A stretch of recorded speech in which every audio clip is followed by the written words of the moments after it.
and in Belarus. As the Secretary said, the United States stands shoulder to shoulder with our NATO allies. The current situation demands that we reinforce the deterrent and defensive posture on NATO's eastern flank. President Biden has been clear that the United States will respond to the growing threat to Europe's security and stability. Our commitment to NATO, Article 5, and collective defense remains ironclad. As part of this commitment, and to be prepared for a range of contingencies, the United States will soon move additional forces to Romania, Poland, and Germany. I want to be very clear about something. These are not permanent moves. They are moves designed to respond to the current security environment. Moreover, these forces are not going to fight in Ukraine. They are going to ensure the robust defense of our NATO allies. Now, let me lay this out for you in a series of 3 steps. First, 1,000 soldiers that are currently based in Germany will reposition to Romania in the coming days. Now, this is a Stryker squadron, a mounted cavalry unit that's designed to deploy in short order and to move quickly once in place.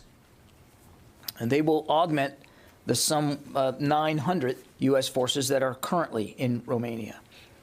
Now, this force is designed to deter aggression and enhance our defensive capabilities in frontline allied states. And we expect them, as I said, to move in coming days. Secretary Austin discussed this repositioning to Romania just last week in his conversation with the Romanian Minister of Defense.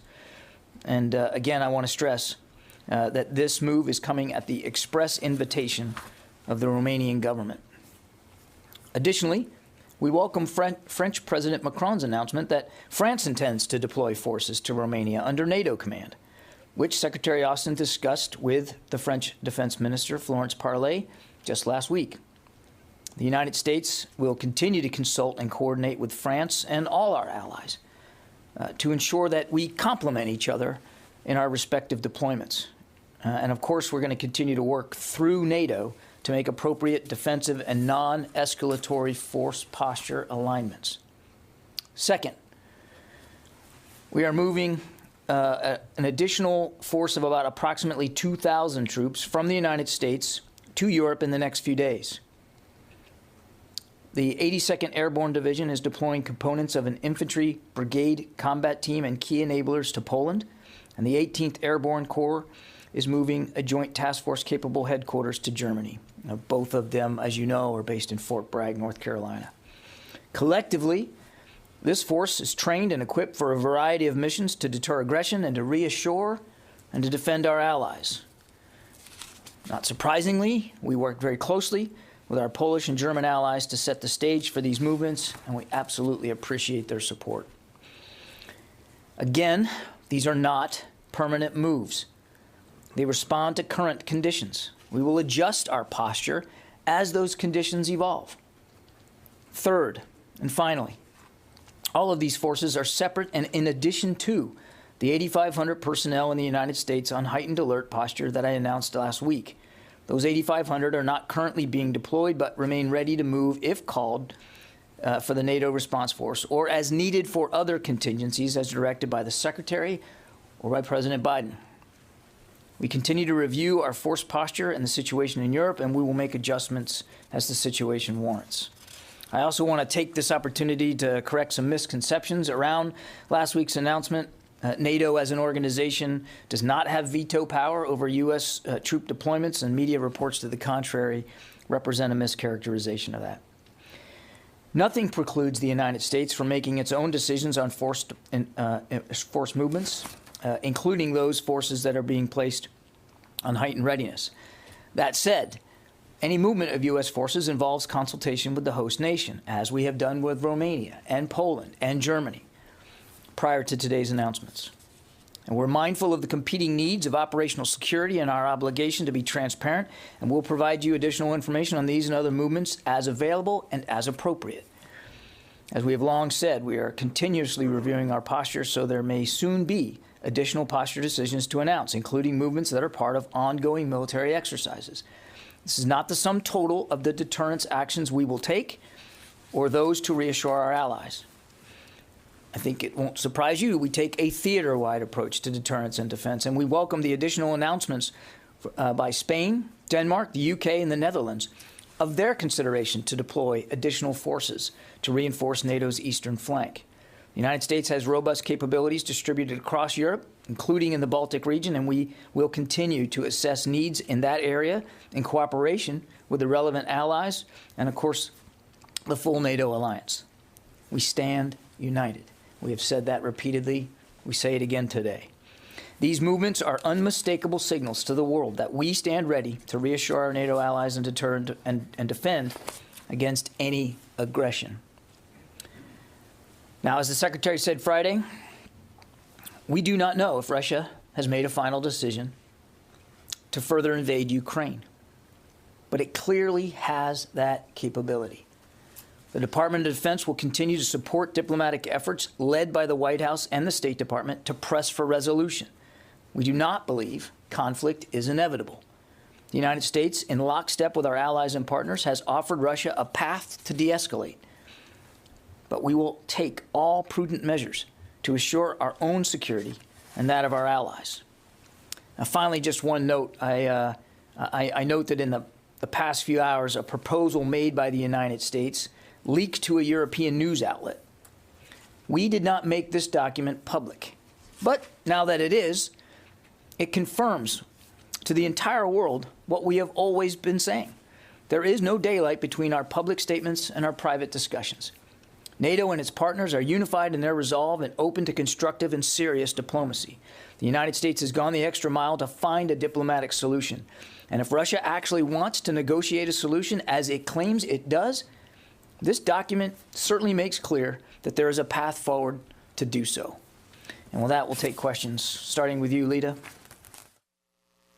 Hi, John. Thanks. Just a couple details on some of this. Is it still 8,500 total that are on prepared to deploy orders, or are there additional ones? And there's a brigade at Fort Carson that already is scheduled to rotate into Europe. Are you including them? There's been some confusion. Are you including that Carson brigade in the prepared to deploy orders, or are they completely separate because they're an already scheduled deployment? And then one other, are there more, are these troops that are going, are they under NATO, or are these all unilateral U.S. moves? Thank you. Let me see if I can remember all those. The troops that I'm talking about today will be going under U.S. command. But as I said, in the case of Romania, we know the French are going to be preparing to deploy troops there. We will find ways to complement that force presence, again, in full consultation with Romania. So I wouldn't describe these as unilateral moves. I mean, this is a bilateral arrangement between the United States and Romania. But to your question, they will be going under U.S. command. The 8,500, they still remain on prepare to deploy orders. As I said when I talked about it last Monday, the vast majority of them are designed for the NATO response force. As I said in my opening statement, that force has not been activated, so they aren't going anywhere. The Secretary has, as you might imagine, as we have worked towards these troop movements, there have been additional forces put on prepare to deploy orders or shortened tethers. I'm not prepared to go into great detail today about that, but yes, there have been additional ones. And as I said in my opening statement, you can expect that could continue to happen going forward. We're going to constantly look at the conditions in the region and consult with allies and partners. And if we feel we need to make additional forces more ready, we'll do that. If we feel that we need to send more forces to certain eastern flank countries, we'll do that too, in full consultation with NATO and in full consultation with the specific allies and partners. And I think I missed one of your questions, Lita. Well, I just want to clarify. I'm going to have to take that one, Lita, because I don't have the breakdown of every single unit in that original 8,500 in front of me. So let me just take that rather than speculate and guess. Jen? John, do you have any evidence that Putin plans to move beyond Ukraine's borders, Why are you bolstering these eastern flank allies if you do not have evidence of that? Because it's important that we send a strong signal to Mr. Putin and, frankly, to the world that NATO matters to the United States. It matters to our allies. And we have ironclad Article 5 commitments. An attack on one is an attack on all. And so we know that, that he also bristles at NATO, about NATO. And he has made no secret of that. We are making it clear that we're going to be prepared to defend our NATO allies if it comes to that. Hopefully it won't come to that. Nobody wants to see, as I said, conflict's not inevitable. There's no reason for there to be armed conflict in Ukraine or anywhere else on the European continent. And Mr. Putin can go a long way to serving that end by taking seriously the proposals that we have put forward diplomatically and by de-escalating through moving some of those troops away. But is there any evidence that he plans to, that anything you're seeing that suggests those troops that are outside Ukraine might carry on to Poland, Romania? What we see, Jen, is clear evidence every day that he continues to destabilize the environment by adding more forces into the western part of his country and along Belarus, in addition to additional naval activity in the Mediterranean and the North Atlantic. So he clearly is providing himself many options, lots more capabilities. For exactly what purpose, we don't know right now. And because we don't know exactly what his purpose is, we want to make sure we're ready on the NATO front to defend our allies. Barbara. I want to follow up on Jen's question. You said at the beginning, the current situation demands we reinforce. So what specifically demands the reinforcement that you are laying out today? And the reason I ask this, this is bilateral, as you said. Originally, you spoke at length several days ago about the NATO response force. They have not activated that. You are moving ahead bilaterally, not under a NATO umbrella anyhow. So what signal does that send that you're not waiting for a NATO vote?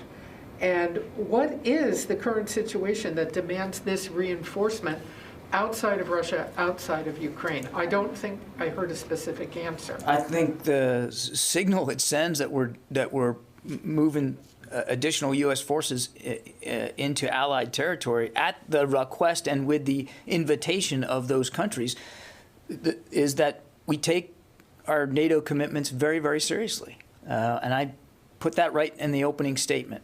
And as for, I think your question is sort of why now? Why are you doing, I don't understand, I'd like an explanation why you're doing this now without the vote at NATO, which does not appear readily apparent, for them to activate the response force. What has led you to say, okay, the United States will act on a bilateral basis, you have the invitations, you could have waited for a NATO vote, you decided not to. So what is the it's not just us, Barb, other nations, and I mentioned Denmark, the UK, France. I mean, the other nations, other NATO nations are likewise discussing in bilateral ways with Eastern flank nations the addition of forces and capabilities to those nations. So it's not just the United States, it's other NATO allies that are doing this. And you talk about this vote thing. Let's be clear. What I think you're getting at is the NATO response force. That's a 40,000 person strong force that is designed for high readiness. And that is a decision that the alliance and only the alliance can make. We have a contribution to that. We have gotten those forces alerted to be ready to go if needed, and they still will be. We also can, if the president decides, as commander-in-chief, to take some of those alerted forces and move them in a bilateral arrangement as well, he can do that. As I said at the top, it's not like the alliance has a veto authority on any of those troops that were put on prepare to deploy. But in terms of why now, here's just a couple of factors. Mr. Putin continues to add forces. Combined arms, offensive capabilities, even over just the last 24 hours. He continues to add in Western Russia and in Belarus, and again, as I said, in the Mediterranean and the North Atlantic. He has shown no signs of being interested or willing to de-escalate the tensions. And it's not just the United States that's noticed this. Our NATO allies have noticed this, and we have been in constant communication and consultation with them, and they have expressed their concerns. We have shared our perspectives on what we're seeing with them. They have shared their perspectives on what they're seeing with us. And as a result of these bilateral discussions, we are now prepared to make these moves. I say again, two things. These are temporary moves, not permanent deployments, not permanent basing. And two, we're not ruling out the possibility that there will be more coming up in future days and weeks. So my last question. The bottom line here is you cannot, the United States, the Pentagon, the White House, you right now could not rule out the possibility that Putin could make a move outside of Ukraine into an East European country that's friendly with NATO, friendly with the U.S. and ally. You can't rule out that he's going to make an additional move beyond Ukraine. We're not ruling anything in or out with this announcement, Barb. This isn't about making this. This isn't about an intel assessment about what Mr. Putin will or won't do. As I said again in my opening statement, we still don't believe he's made a decision to further invade Ukraine. And if he does further invade Ukraine, obviously there's going to be consequences for that. But he has many options and capabilities available to him as to how he might do that, and we simply don't know. We want to make sure that he knows any move on NATO is going to be resisted, and it's going to trigger Article 5, and we're going to be committed to the defense of our allies, and that's what this is all about. Yeah, David. When President Biden previewed this last week, and he said he would be sending forces in the near term, he also said not a lot.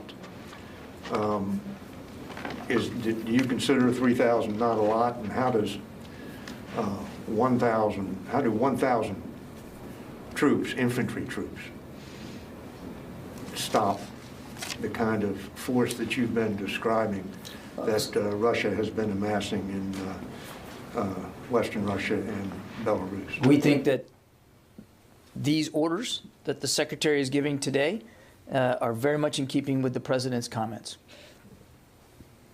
And to your other question, I remind again that we hold the option open of additional force movements if that's desired and needed. So the steps I'm talking about today could very well be preliminary steps to future ones that we might take. And to your other question about, is that enough? Again, I think it's worth reminding that Romania, as a sovereign state, has their own military, and a very capable one at that. And it's not just the United States sending a Stryker squadron. As I mentioned earlier, the French are going to be sending additional troops. I'll let them speak to what they're going to do and on what timeline and how much. And as I also said in my opening statement, other countries are likewise moving forward to provide bolstering capabilities to NATO allies on the eastern flank. How long will it take these troops to get in position, and do you expect the infantry combat team from Fort Bragg to jump in? I'm not going to talk about the specifics of their movement, but as I said in my opening statement, we expect them to start moving in coming days. I don't have a more specific timeline for you in terms of exact departure date and exact arrival. Obviously, it'll be obvious when they get there, and certainly we'll try to keep you informed all the way. Court. I just want to say, you've made it clear several times that these troops won't be brought into Ukraine and that they won't be in combat. But can you rule out that any of these troops, specifically some from the 82nd Airborne, might be brought into Ukraine in the coming days to help with a non-combatant evacuation? Is that possible that they could be used for that? As I think you heard the Secretary say on Friday, our troops are multi-mission capable, and they will be prepared for a range of contingencies, and I won't go any further than that. Is that one reason, though, that the 82nd specifically was identified as one of the units to go forward early? Is that because of that capability, because they have the power? They are, as you know, already a ready force. They are already at a heightened state of alert. That's the raison d'etre for that force, and they are multi-mission capable. They can do a lot of things. It's a very versatile force, and I think their versatility, their ability to move quickly, and to conduct a range of missions across a range of contingencies, which is well proven. That's the reason why the Secretary has ordered them to go. Okay. Let me get to, I promise I'll get to everybody, but I haven't done, other than Lita, I haven't done anybody on the phone, and I need to do that. Sylvie? Hello, thank you. I would like to know how many soldiers you are going to send to Poland, because you said 2,000 from US to Germany and Poland. So how many soldiers will you have in Poland all in all? The majority of the 2,000 that'll be moving from Fort Bragg will be going to Poland. The 18th Airborne Corps, as I said in my opening statement, that's going to Germany, that they are going to form a joint task force headquarters. And that's usually, depending on the need and the task at hand, several hundred people. So the majority of the 2,000 that I mentioned that comprise the 82nd Airborne Brigade Combat Team, that leading element, they'll be going to Poland. Kelly from News Nation. Hi, John. Thanks for taking my question. I know you said we will adjust this posture as conditions evolve. I was curious because we're seeing, ordinary Ukrainians, teachers, moms, dads, dentists, learning to use guns to defend themselves. There are calls in Washington for the Pentagon to support them. Are any of these troops going to help them? And how will the president's order change the mission of the Florida National Guard troops currently in Ukraine? As I said at the top, Kelly, the president's been clear, and I think we made it eminently clear in my opening statement. These troops will not be going to Ukraine to participate in the defense of Ukraine. The president has been very clear about that. These forces are going to reassure and to bolster capabilities inside NATO's eastern flank. And as for the Florida National Guard, trainers, they are still in Ukraine. There's been no decision to change their status. They are still there providing advice and assist to Ukrainian armed forces. And if and when there's a need to make a different decision about their presence there, the Secretary will absolutely do that in consultation with the European Commander, General Walters, but no decision has been made yet. Tony Capaccio. Hey, John, when you said it'll be obvious that the 82nd Airborne arrives, I want to piggyback on David Martin's question. Is it likely that they're going to parachute in as a symbolic drop to send a message to Putin? Yeah, I don't. I'm not going to talk about their travel there and how they're going to arrive. I don't anticipate it will be a tactical operation in that regard, though, Tony. Did you just rule it out? David, I said I don't expect it's going to be some sort of tactical operation, but I don't have additional information today about that. And quite frankly, I'm not sure that that's all that relevant. They're going to bolster our capabilities in NATO, and that's the most important part here. Relevant or not? You just seemed to say no. Did you say no? David, I didn't say no. I said I don't expect that there'll be some sort of tactical operation here. Who will command these troops? Is it General Walters, and is that splitting his role as? Oh, he already has a split role as a Supreme Allied Commander in Europe. Ultimately, he will be the top of the chain of command for them while they're in Europe. I don't have, I don't have more additional information about the C2 arrangement right now, but we can get that. Let me go back to the phones here. Tara Kopp.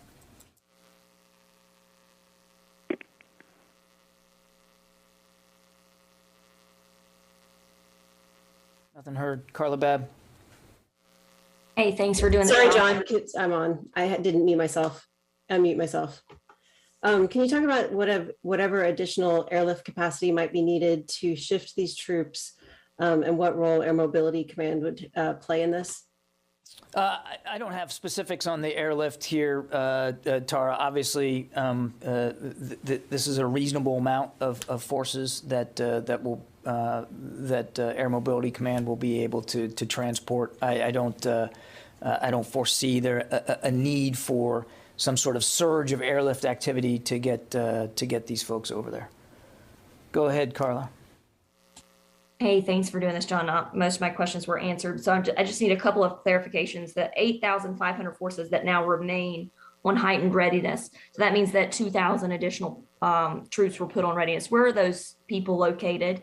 And then my second follow-up is concerning the National Guard forces that are still in Ukraine. Does that mean that since you're not sending any more to help with their security and they're not pulling out, that DoD at this point does not feel that their safety is threatened? Thanks. On the numbers, I think I'm just going to leave it the way I couched it in my opening statement, because I don't.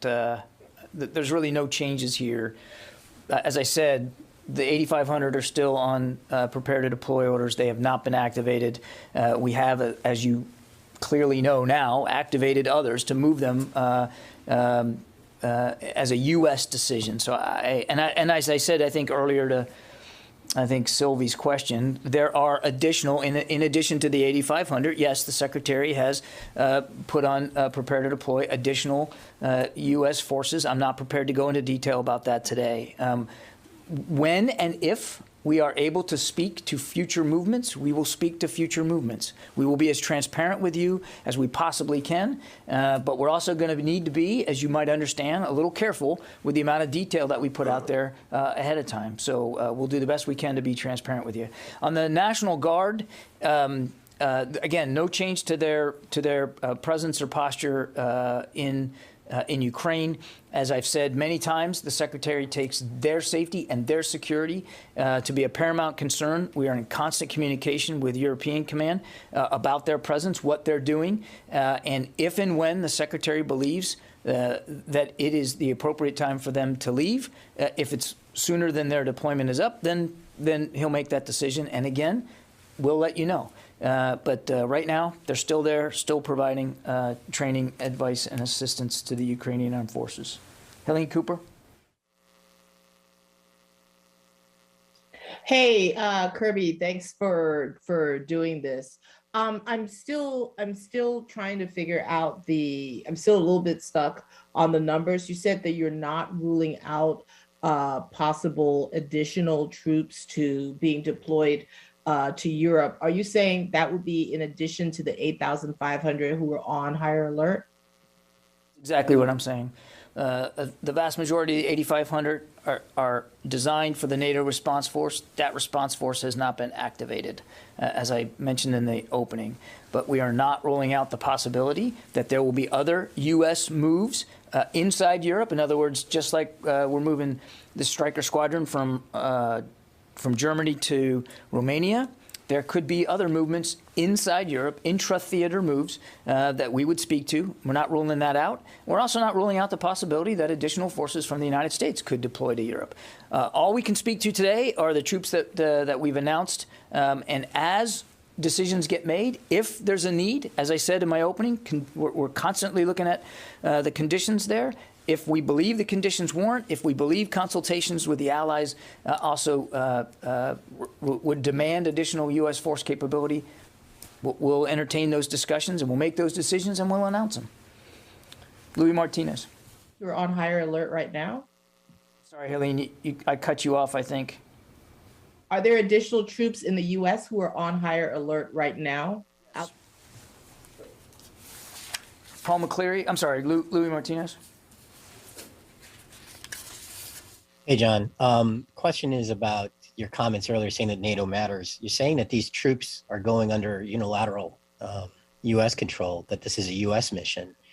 Are you inferring that these troops would immediately transition to NATO control should NATO decide to activate the NATO response force? And another question as well about there's a deployment ongoing right now in Estonia of some F-15s. Have they been extended beyond the current end date of this week? Thank you. I don't have anything on the F-15s, Louis. I can ask about that, but my hunch is that no, that there's no plans to extend them. But let me just check on that. And then to your other question, these forces are going under bilateral arrangements between the United States and the country in the countries in question. In this case, Poland, Germany, and Romania. And they will remain under U.S. chain of command. That is a separate and distinct mission than the NATO response force, which we've talked about our contribution to that being the bulk of that 8,500 that we talked about last week. That would be under, the NATO command and control structure. I'm not going to hypothesize or speculate about the future for these U.S. units and what it's going to look like going forward. There's no expectation at this time that they would necessarily have to fall under some sort of NATO command and control. They are going as a U.S. contribution in consultation with the allies in question to help bolster their defenses and to prove and to show and to demonstrate our commitment to the defense of our NATO allies. And again, I don't foresee any command and control changes for them going forward. Paul McCleary. Hi, John. Is the United States prepared to negotiate with the Russians over the Aegis Ashore sites in Poland and Romania, or possibly allow for Russian inspections of those sites? Look, I'm not going to speak to the negotiate. I'm not going to certainly not negotiate here in public. We have laid out a very serious set of proposals diplomatically to Russia. As I said at the outset, a European news outlet decided to publish that proposal. You can go look for it yourself, but it demonstrates what we've said publicly is the same as what we've been saying privately to the Russians, that we are willing, with an eye towards reciprocity, to consider addressing mutual security concerns on the European continent. And I'd leave it at that and refer you to my State Department colleagues. Again, I'm not going to negotiate here in public. You can go back into the room, Janie. Thank you, John. On Korea issues, it was reported that the United States and South Korea are coordinating the postponement of joint exercises. As you know, that North Korea continues to conduct winter military exercises. Why U.S. and South Korea exercises is always postponed or canceled? Can you confirm that? Janie, I mean, as I've said many times, we take our readiness on the peninsula very, very seriously. Decisions about how we preserve that readiness and maintain it are decisions we make in lockstep with our South Korean allies, and that includes training events. You talk about it as if we've not done any, or we're not doing any, or that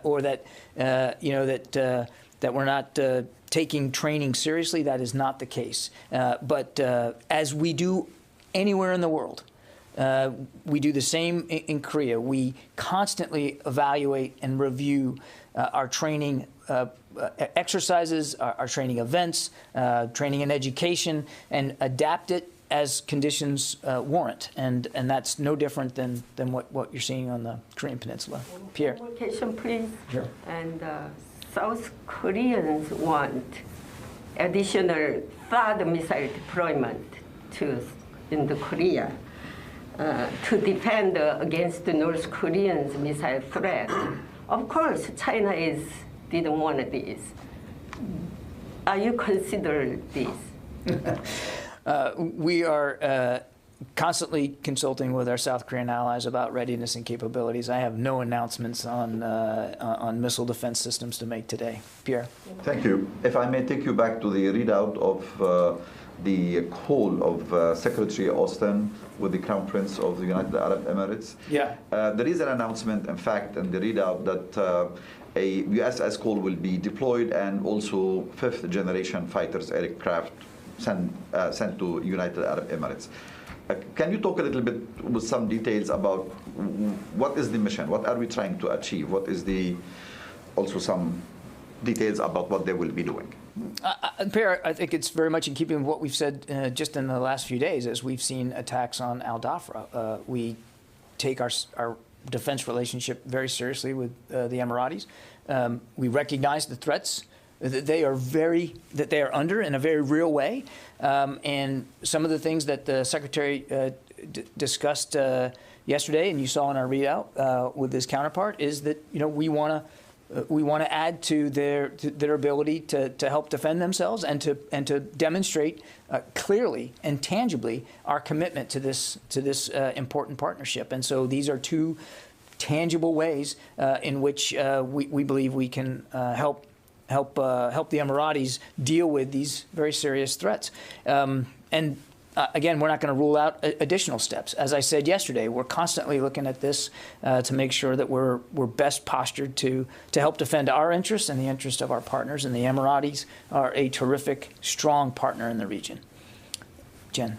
John, Secretary Austin and General Milley are on the Hill today for closed-door meetings about the Afghan withdrawal. Yeah. And there are notes that came out from an NSC meeting that suggests that on August 14th, their preparations had not been made for where to evacuate both Americans and Afghan civilians who had applied for SIV status in those late hours. Those decisions were still being made as the Taliban were moving into Kabul. Is that accurate, and is that true that at that late stage preparations had not been made as to where to evacuate Americans and others? Now, I'm not going to speak to leaked documents. What I can tell you is that we were all working as an interagency very, very hard throughout the summer, but certainly in August, to make sure we were best postured to conduct an evacuation if one was needed, and clearly one was needed. And I would point you to, as early as in the spring, the Defense Department was already trying to, gaming out what a non-combatant evacuation would look like. And the Secretary pre-positioned forces well before August, pre-positioned forces in the region so that if they were needed to respond quickly, they could. And in fact, they did. Within 48 hours, we were able to get some 3,000 troops on the ground at the Kabul airport because we had been pre-positioned and prepared for those kinds of contingencies. But again, I'm not going to talk about the details in leaked documents. We conducted 2 press briefings a day for those 17 days here at the Pentagon, and we're nothing but transparent about the steps we were taking, literally in real time, about what we were doing to try to get as many people out and as safely as possible. Barb. Can I follow up a couple on Russia, Ukraine? A couple of times here this morning you have said, and the Secretary I believe also said, that this is a temporary deployment. So if you can say that it's temporary, I want to try this question again. What is the exit strategy? How will you know when you're successful and a temporary deployment can end? What's the measure of success? The measure of success, as I've said before, Barb, is that NATO's eastern flank is appropriately postured and prepared to defend itself, and that we are part of that defense. That's the measure of success here. And to make it very clear, secondarily, not only to our allies, but to Mr. Putin, that we take our NATO commitment seriously. As for a specific timeline, I'm not prepared to give you that right now. As I said in my opening statement, these are temporary moves.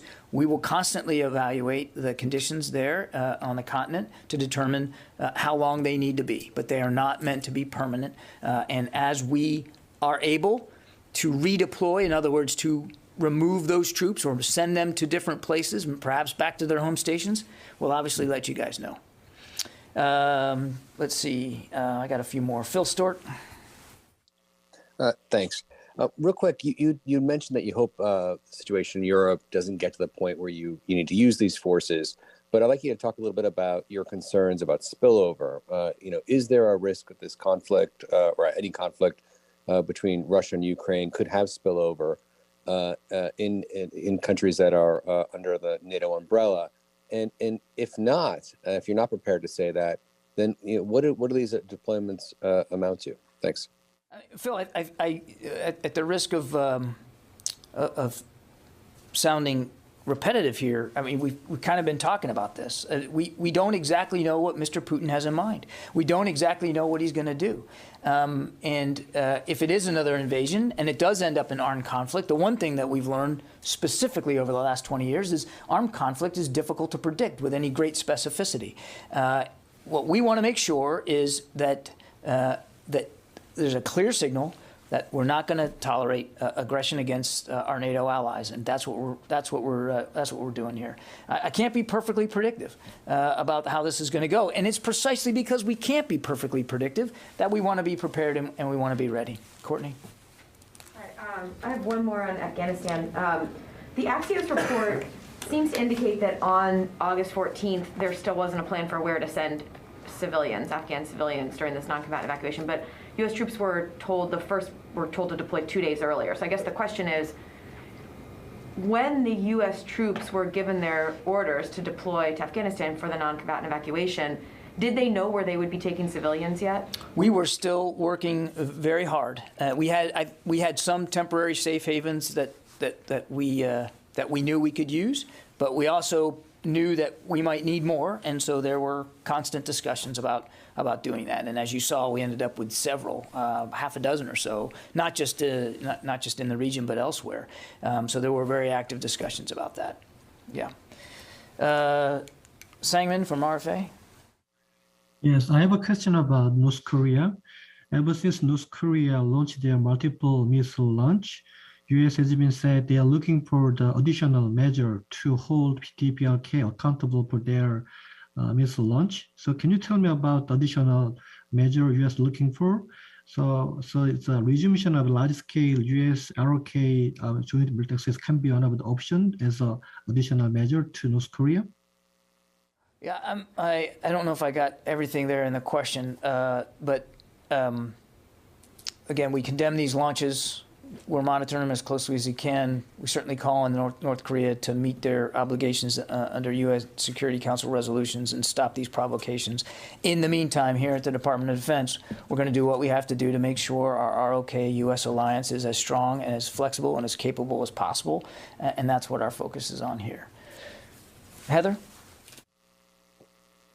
Thank you so much. Can you talk a little bit more about the coal being sent to UAE to help with patrols and how that will affect the Harry S. Truman Carrier Strike Group that's under NATO command right now?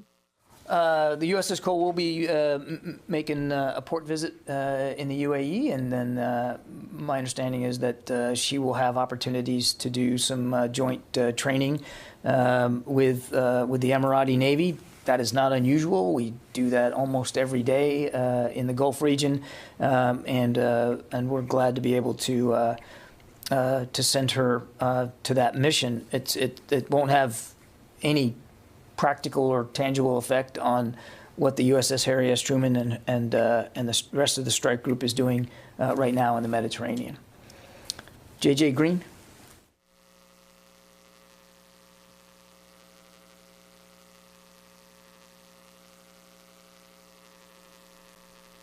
Okay, JJ, I'm not getting you. Dan Lamoth? Hey, good morning. Thanks for your time. Wanted to see if I could draw you out a bit on the strikers. Is that something specifically Romania asked for? And I guess what is the messaging value of having the strikers there? And then a follow-up question. Fifth Corps, the Army's Fifth Corps was activated a year and a half ago or so with sort of the idea that they could potentially be a headquarters for this kind of thing. Are they involved? And do we expect General Donahue, General Kurilla, anyone like that to be going forward? Thank you. On the strikers, I mean, this was the result of a discussion that the Secretary had with the Romanian Minister of Defense, and there was a good exchange back and forth about what sort of capabilities they might need and might desire, and sort of how we could best fill that. And in the context of that mutual dialogue, we decided that these 1,000 troops from the Stryker Squadron in Germany fit the bill quite nicely. And again, we're going to keep talking to Romania going forward, and we'll see what the future holds there in terms of any potential additional capabilities. On the Fifth Corps, Dan, I don't have anything specifically on that for you, other than to say, as I said in my opener, that what we're doing right now is sending a headquarters element from the 18th Airborne Corps to go to Germany, again, as a headquarters element. So it's several hundred folks. I don't have any other headquarters or staff elements to speak to. But again, if that changes, we certainly will be transparent about it. As for what, who's going in, by name, again, I'd refer you to the 18th Airborne Corps for that. Let's see, Nancy. Thanks. In light of these bilateral decisions you described across the alliance with the U.S., France, and others, could you help me understand at what point you would use the NATO response force? Isn't what you're describing a series of de facto NATO response forces? I'm trying to understand under what conditions the alliance would need a NATO response force, given that there are all these agreements being made across the alliance. So it's a NATO decision to activate the response force and to employ it. It is as I briefed back last week, it's a 40,000 person strong force. It does half of that. 20,000 is a what they call a very ready joint task force capability across combined arms, sets of military capabilities. And so the decision to activate it and to deploy it would be a NATO decision. So we obviously respect that process. In the meantime, we're having discussions with allies and partners about their own capabilities there, particularly on the eastern flank. And as we've said all along, if we feel like we can contribute to some of their capabilities and to help with their defense, we're serious about doing that. And so I wouldn't get too wrapped up in comparing this versus that.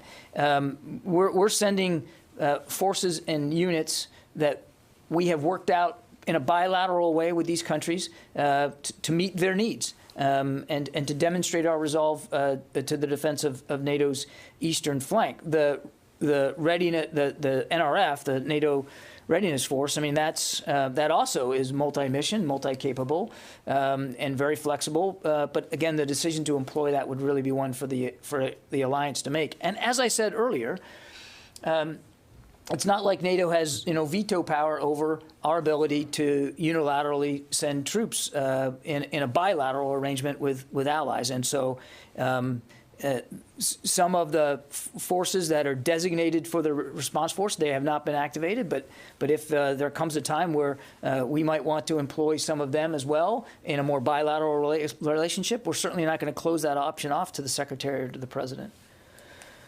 Jared Suba. Hi, Mr. Kirby. If I could bring it back to the announcement yesterday about the deployment to the United Arab Emirates. The statement said that U.S. fifth-generation aircraft would be deployed, quote, to assist the UAE against the current threat, unquote. Do you happen to know what Air Force units will deploy, and will U.S. pilots be engaged in targeting Houthi projectiles or potentially launch sites inside Yemen? Thanks. I don't have the specific unit right now. I think, like all things, we have to, when we get a request like this and we work it out, we source it, just like we've been talking about with this, with these Europe moves. There was a discussion with Romania about what their capabilities were, and we sourced it with this Stryker squadron from Germany. So I don't have specifics on units today, and I'm certainly not going to get into specific ROE or operations. They're going to demonstrate, first of all, demonstrate our commitment to our Emirati partners, but also to be prepared to deal with very real